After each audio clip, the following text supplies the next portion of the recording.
السلام علیکم ورحمۃ اللہ وبرکاتہ۔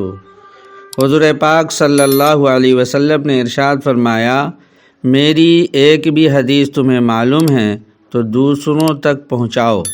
آپ کے سامنے بخاری شریف کی حدیث پہنچائی جا رہی ہے تاکہ آپ کو صحیح حدیث کی معلومات ہو سکے اور اس پر عمل کر کے اپنی آخرت سنوار سکیں اور دوسروں تک پہنچانے کا ذریعہ بنے۔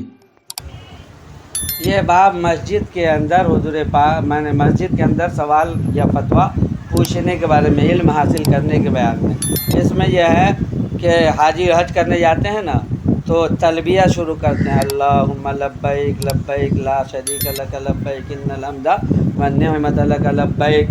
یہ جو تلبیہ پڑھتے ہیں تو کہاں پر سے تلبیہ پڑھنا شروع کرنا چاہیے؟ کس جگہ سے احرام باندھے اور تلبیہ پڑھے؟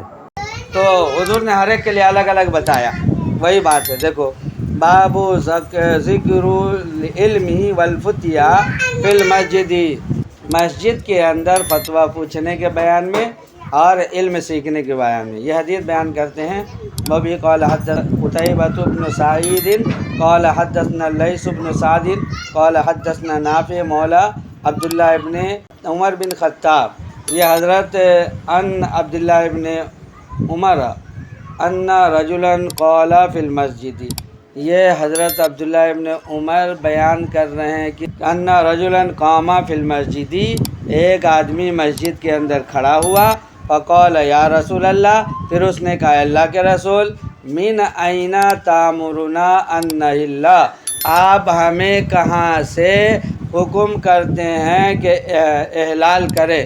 احلال سے مراد کہاں سے احرام باندھیں؟ فقال رسول اللہ صلی اللہ علیہ وسلم، یحل اہل المدینہ من ذی الحلیفہ، احرام باندھیں گے مدینہ والے ذو الحلیفہ سے پڑھیں گے۔ جگہ کا نام کیا ہے؟ ذو الحلیفہ۔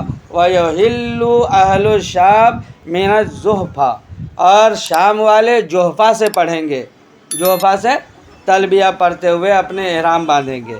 ویحل اہل نجد من قرن، اور اہل نجد والے جگہ کا نام ہے قرن، قرن سے تلبیہ پڑھیں گے اور احرام باندھیں گے۔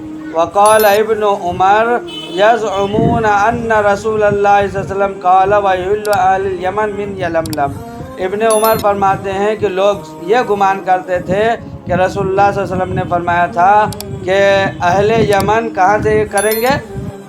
یلملم سے احرام باندھیں گے۔ وکان ابن عمر یقول لم افقہ ھذا من رسول اللہ صلی اللہ علیہ وسلم، حضرت ابن عمر فرماتے ہیں کہ میں نے یہ حضور پاک صلی اللہ علیہ وسلم سے نہیں سنا۔ لم افقہ میں نے نہیں سمجھا، مطلب مجھے سمجھ میں نہیں آیا کہ یہ بات صحیح ہے یا غلط ہے۔ سلا ہوا کپڑا نہیں پہننا چاہیے۔ حاجیوں کو حج کرنے جا رہا ہے تو سلا ہوا کپڑا، تو کرتا ہے سلا ہوا، یہ نہیں پہننا چاہیے۔ اسی طرح سے پاجامہ ہے سلا ہوا، یہ نہیں پہننا چاہیے۔ اسی طرح سے عمامہ سے بھی آپ نے منع فرمایا۔ کس سے منع فرمایا؟ اور ایسا کپڑا جس پہ زعفران ملا ہوا، اور برنس کہتے ہیں ٹوپی کو۔ اسی طرح سے اگر کسی کے پاس جوتا نہیں ہے، جوتا نہیں ہے، جوتا پہن کے جو سفر کرتا ہے نا، تو جوتا نہیں ہے تو فرمایا کہ موزہ پہنے، تو موزہ تو سلا ہوا ہوتا ہے نا، تو حضور نے فرمایا کہ موزہ یہاں تک ہوتا ہے، یہاں تک، ٹھیک ہے، تو حضور نے فرمایا کہ اس موزہ کو یہاں تک کاٹ لو، ٹخنا سے نیچے تک کاٹ دو، تو وہ خفین کی شکل کا ہو جائے گا، لہذا اس کو پہن سکتے ہو۔ اسی کے بارے میں باب من اجاب السائل باکثر مما سالہ، جتنا پوچھا اس سے تھوڑا بڑھ کے جواب دے دینا، آگے بڑھ کے جواب دینا نہیں، زیادہ جواب دے دینا۔ وبی قال حدثنا آدم قال حدثنا ابن ابی ذئب عن نافع عن ابن عمر عن النبی صلی اللہ علیہ وسلم وعن الزہری عن سالم عن ابن عمر عن النبی صلی اللہ علیہ وسلم ان رجلا سالہ، کہ انہوں نے پوچھا کہ ایک آدمی نے سوال کیا آپ سے، ما یلبس المحرم، محرم کیسا لباس پہنے؟ تو محرم کے لیے تو دو ہی ہے، ایک ردا اور ایک لنگی، وہ بھی کٹی ہوئی لنگی ہونا چاہیے، اور بھی کٹی ہوئی لنگی جو ہوگی وہ کوئی اس طرح مور کے اس طرح پہنے کہ اس کا جان بھی نہ کھلے، اس کا پاؤں بھی نہ کھلے، اور ردا کو تو جس طرح چاہے اس طرح اور کر کے چلے۔ تو محرم کیا پہنے؟ فقال لا يلبس القمیص، حضور نے پوچھا کیا پہنے؟ تو آپ نے نہ پہننے کے بارے میں فرمایا کہ نہ پہنے قمیص۔ قمیص سے مراد اس کرتی کو قمیص کہتے ہیں، اس کرتی کو ہاں، ولا الامامۃ، اور نہ امامہ مانے پگڑی، والسراویل، اور پاجامہ، سراویل ہاں، ولا البرنس، برنس کے معنی ٹوپی، کھڑی ٹوپی لمبی، ولا ثوبا مسہ الورس وہو الزعفران، اور نہ وہ کپڑا جس سے ورس ملا ہو، ورس سے مراد کیا ہے؟